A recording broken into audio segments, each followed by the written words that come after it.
Di sini kita punya soal tentang integral, kita review sedikit konsep dasarnya. Untuk integral x pangkat n dx sama dengan hasil integralnya yaitu 1 per n tambah 1 x pangkat n tambah 1 ditambah dengan c. Dimana soal yang kita punya yaitu ada dy dx sama dengan untuk akar kuadrat dari x per y menurut sifat akar bisa kita tulis menjadi akar x dibagi dengan akar y.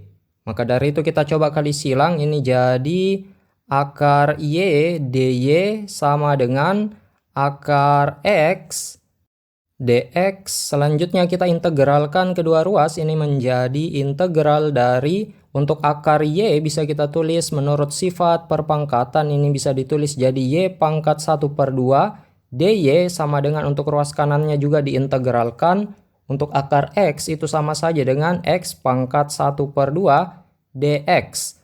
Untuk hasil integralnya kita gunakan konsep yang telah dituliskan di awal tadi. Untuk integral y pangkat 1/2 dy yaitu bisa kita tulis adalah 1 per pangkatnya adalah 1 per 2 kita tambah dengan 1. Selanjutnya y pangkatnya adalah 1 per 2 kita tambah dengan 1. Ini masih ditambah dengan suatu konstan.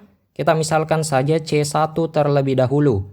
Sama dengan untuk ruas kanannya integral x pangkat 1/2 dx yaitu 1 per pangkatnya 1 per 2 kita jumlah dengan 1. X-nya pangkatnya x yaitu 1/2 ditambah dengan 1 ditambah dengan suatu konstanta kita misalkan saja adalah C2. Selanjutnya untuk 1 per 1/2 tambah 1 di mana 1/2 tambah 1 itu kan 3 per 2. Jadi 1 per 3 per 2 menjadi 2 per 3. Untuk y pangkat 1/2 tambah 1 kita gunakan sifat perpangkatan bisa ditulis menjadi y pangkat 1 per 2 dikalikan dengan y pangkat 1. Nah ini masih ditambah dengan c1 sama dengan ruas kanannya ini juga jadi 2 per 3 x pangkat 1/2 dikali dengan x pangkat 1 ditambah dengan c2. Nah di sini untuk yang konstantanya c1 c2 kita arahkan semua ke ruas kanan, sisanya ada semua di ruas kiri. Maka dari itu di sini ada bentuk 2 per 3 y pangkat 1/2 bisa ditulis jadi akar y. Ini dikalikan dengan y. Dikurang dengan 2 per 3 x pangkat 1/2 sama saja dengan akar x dikali dengan x pangkat 1 sama dengan c2 dikurang c1. Kita lanjut ke sebelah. Untuk ruas kirinya kan ada 2 per 3 di tiap suku. Kita kasih keluar untuk 2 per 3-nya. Jadi di dalam ada akar y dikali y bisa kita balik tulis saja y akar y. Ini kita kurang dengan untuk akar x kali x juga kita tulis x-nya dulu baru akar x-nya. Sama dengan ruas kanannya adalah c2 kurang c1.